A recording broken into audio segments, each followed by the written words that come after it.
नमस्कार मित्रांनो. तर आजच्या या व्हिडिओमध्ये आपण पाहणार आहोत माझी लाडकी बहीण योजना याबद्दल. मुख्यमंत्री माझी लाडकी बहीण. तर आजच्या या व्हिडिओमध्ये महाराष्ट्र राज्याचे उपमुख्यमंत्री एकनाथ शिंदे हे या व्हिडिओच्या माध्यमातून काय म्हटले आहेत ते आपण सविस्तररित्या ऐकणार आहोत. आणि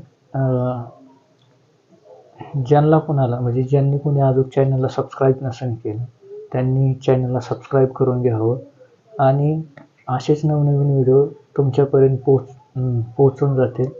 आणि व्हिडिओ पाहिल्यानंतर कमेंट करायला विसरू नका, लाईक करायला विसरू नका आणि जास्तीत जास्त लोकांपर्यंत हा व्हिडिओ शेअर करा.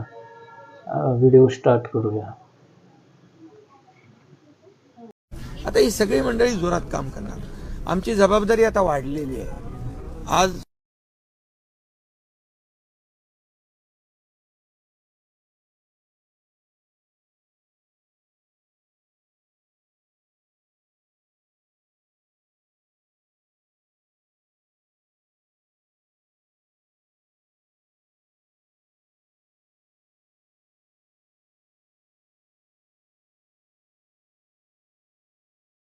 एवढ्या मोठ्या प्रमाणावर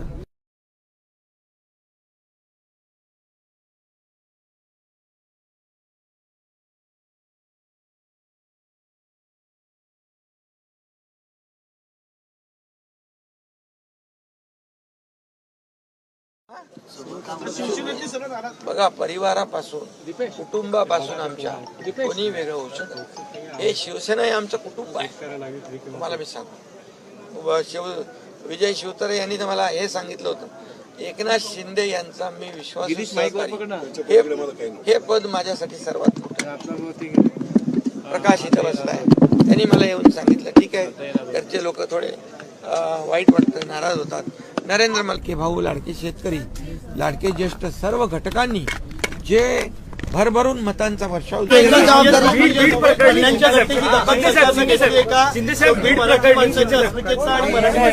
कल्याणच्या घटनेबाबत स्वतः खुद्द मुख्यमंत्री महोदयांनी सभागृहामध्ये निवेदन केलेलं आहे आणि संबंधित व्यक्तीवर कारवाई देखील केलेली आहे.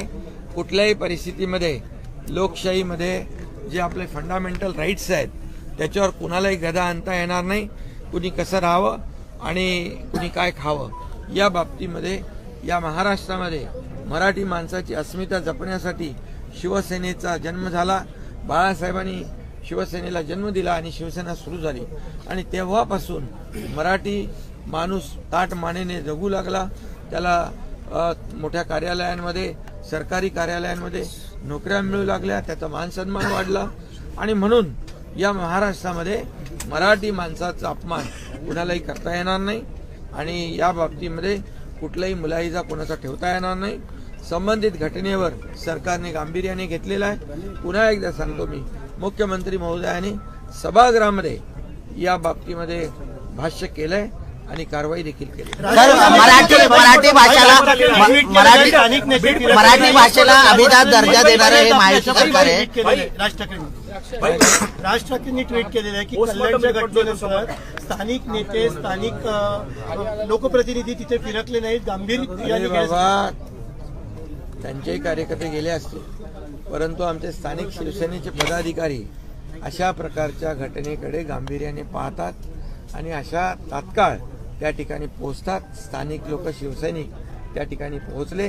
त्याची जी घटनेची गंभीर दखल आमच्या स्थानिक पातळीवरच्या लोकांनी देखील. सर, मराठी भाषेला अभिजात दर्जा देणारं हे सरकार आहे. मराठी भाषिकांना येत्या काळामध्ये कशा प्रकारे न्याय हे सरकार. मराठी भाषेला अभिजात दर्जा देण्याचं काम कोणी केलं? कुणाच्या काळात झालं? आमच्या महायुतीच्या काळात झालं आणि आदरणीय प्रधानमंत्री महोदयांच्या काळात झालं. त्यांनी मराठी भाषेला अभिजात भाषेचा दर्जा किती वर्षापासून मागणी होती, केलं का कोणी? आणि म्हणून मी प्रधानमंत्री महोदयांना धन्यवाद देतो की त्यांनी या महाराष्ट्राची एक अस्मिता जपण्याचा प्रयत्न केला.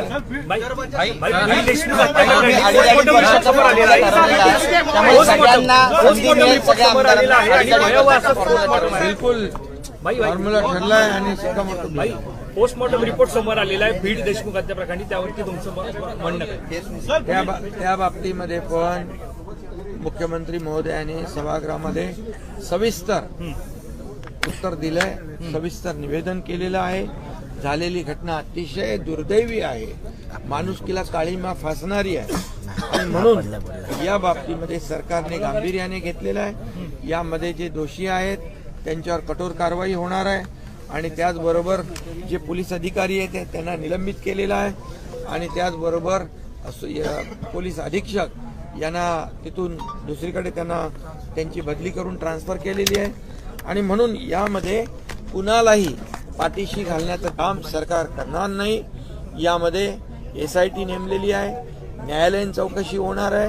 कोणी गुन्हेगार कितीही मोठा असेल आणि कुणाच्याही जवळचा असेल, कुणाशीही त्याचे लागेबांधे असतील, तरी सुद्धा हे महायुती सरकार कायदा सुव्यवस्था याचं पालन करणारं, रक्षण करणारं सरकार आहे आणि जनतेला न्याय देणारं सरकार आहे. त्यामुळे या बाबतीमध्ये दोन्ही घटनेमध्ये सरकार गंभीरतेने काम करत आहे आणि यामध्ये ज्या SIT आणि न्यायालयीन चौकशी लावली आहे यामधून सत्य बाहेर येईल. दूध का दूध, पाणी का पाणी होईल. कुणालाही यामध्ये पाठीशी घातलं जाणार नाही, कारण झालेल्या घटना अतिशय दुर्दैवी आहेत. ज्यांचा जीव गेलाय त्यांचा देखील परिवार, त्यांचं कुटुंब, त्यांचे आई वडील, त्यांची मुलं बाळं याचा देखील सरकार गांभीर्याने विचार करणार आणि हे दोन्ही परिवार आम्हाला आमच्या कुटुंबासारखे आहेत आणि त्यामुळे कुठल्याही परिस्थितीमध्ये या बाबतीमध्ये कुणालाही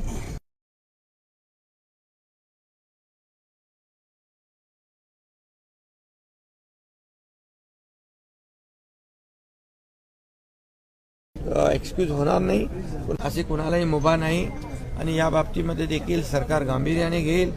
दोषी जे असतील त्यांच्यावर कारवाई होईल.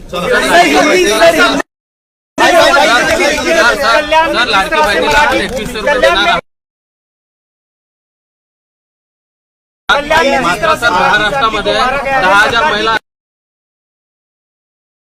महिला कर्मचारी PTM म्हणून त्यांना 3,000 रुपये वेतन मिळतं सर. फक्त कल्याण मराठी वाला मुद्दा जो है महाराष्ट्र में बहुत ही अहम मुद्दा है. मराठी अस्मिता का मुद्दा है. हमारे आदरणीय हिंदू हृदय सम्राट बाला साहब ठाकरे जी ने शिवसेना की शुरुआत मराठी अस्मिता को बचाने के लिए, मराठी अस्मिता का मान सम्मान बढ़ाने के लिए किया हुआ है और इसलिए इसके बारे में खुद मुख्यमंत्री महोदय जी ने सदन में इसके ऊपर निवेदन किया हुआ है. जिसने ये गलती की है ये उसके ऊपर कार्रवाई की गई है और महाराष्ट्र में मराठी मानुष की अस्मिता, उसका मान सम्मान रखने का काम सरकार करेगी. कांग्रेस का ऑफिस वेंटिलाइज किया गया है कल, उसको लेकर सरकार जो भी किया है, जिस तरह से जो बीजेपी पे कानून व्यवस्था बनाए रखने की जिम्मेदारी सरकार की है. पुलिस अपना काम करेगी और निश्चित रूप से जिन्होंने कानून हाथ में लिया है उनके ऊपर कार्रवाई. सर घराची रेकी केलेली आहे. सर महाराष्ट्रात 10,000 पेक्षा अधिक महिला अशा आहेत त्यांना फक्त 3,000 रुपये.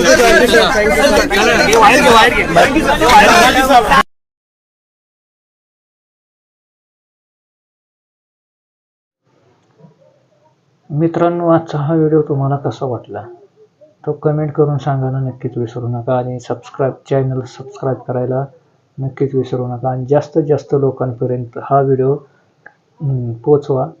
आणि तुम्ही फेसबुकवर बघत असाल तर फॉलो करा आणि यूट्यूबवर बघत असाल तर सबस्क्राईब करून घ्या. असेच नवनवीन व्हिडिओ आम्ही तुमच्यासाठी घेऊन येत आहोत. धन्यवाद.